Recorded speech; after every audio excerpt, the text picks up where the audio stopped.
আসসালামু আলাইকুম, শুভ সকাল। সবার কি অবস্থা? অনেক দিন পর একটা নতুন ভিডিও নিয়ে হাজির হলাম।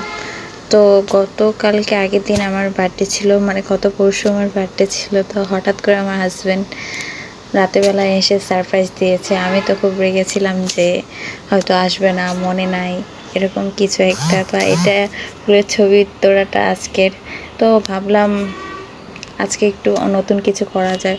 তো ট্রাই করলাম ক্যারামেল চা। অনেক দিন ধরে আমি ফেসবুকে দেখছি যে ক্যারামেল দুধ চা আর কি। তো আমিও ট্রাই করলাম, জানি না হবে কি না। তো এই যে আমি চিনিগুলোকে গলিয়ে নিচ্ছি, নাড়তে হবে, না নাড়লে কিন্তু এটা জমাট বেঁধে যাবে। জমাট বেঁধে গেলে কিন্তু তখন সমস্যা ক্যারামেল চা তৈরি করতে। তো আমি দুধ আর একটু পানি দিয়ে দিলাম। তো ফোটার আগে আমি একটু চা পাতি দিয়ে ভালো করে ফুটিয়ে নেব। তো এই যে আমি চা পাতি দিয়ে দিচ্ছি। তো আমি কতক্ষণ ফুটিয়ে নেব এইভাবে করে। তো ফাইনালি আমার চা রেডি হয়ে যাচ্ছে। তো ফোটানো শেষ। তো আমি এখন আমার চায়ের কাপে ঢালতে যাচ্ছি। তো এই যে আমি ঢেলে নিচ্ছি।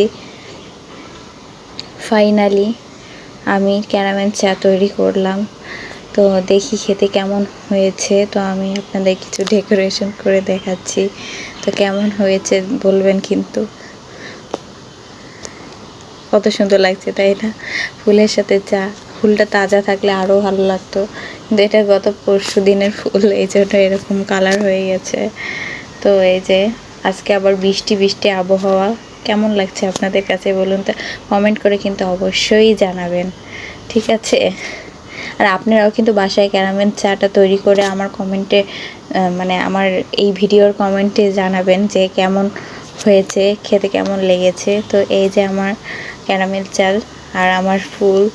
আসলে আমি ফুল পেলেই খুব খুশি হয়ে যাই, তাই আমার হাজব্যান্ড এই ফুলটাই নিয়ে এসেছে, ফুলের তোড়াটাই নিয়ে এসেছে। আরও কিছু গিফট দিয়েছে, কিন্তু সেগুলো তো আর সবসময় বলা যায় না, আর পাবলিকালি করা যায় না। এই জন্য আমি সব দেখালাম। আজকে এই পর্যন্তই। খোদা হাফেজ।